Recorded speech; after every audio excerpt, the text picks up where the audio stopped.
সাধু সাবধান, বাক্সের মুখ খুলতে বাধ্য করবেন না, তাহলে ভিতরে সব কিছু প্রকাশ করে দেব।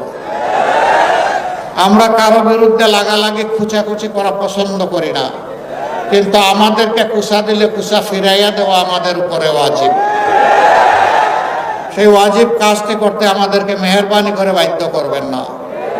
আমরা আগেই বলেছি, জাতিকে বিভক্ত করতে চাই না, জাতিকে ঐক্যবদ্ধ করে আমরা সামনে আগাতে চাই। এই জন্য আমরা 3টা শর্ত মাত্র দিয়েছি। এই শর্ত আমাদের রাজনৈতিক সাংগঠনিক শর্ত নয়, এটি বাংলাদেশের জনগণের শর্ত। আমরা বলেছি, আগামী সরকার যদি আল্লাহ তাআলা আমাদেরকে গঠন করার তৌফিক দেন, আমরা সবাইকে নিয়ে সরকার গঠন করতে চাইব। তবে যারা 3টা শর্ত মানবেন, সরকার গঠন তারা অংশগ্রহণ করবেন। নাম্বার 1, নিজে দুর্নীতি করবেন না, আর বগলের নিচে কোনো দুর্নীতিবাজকে আশ্রয় দেবেন না।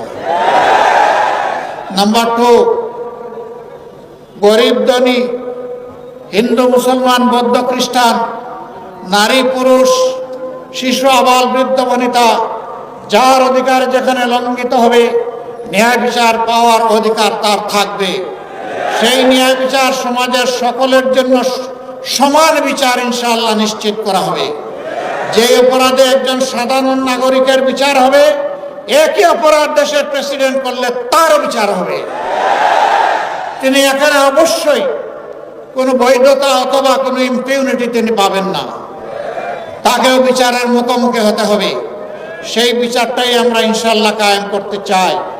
ওরকম বিচার যখন কায়েম হবে, বিচারের ঘোষণার প্রথম দিন থেকে 90% অপরাধ অটোমেটিক্যালি বাতাসে মিলাই যাবে।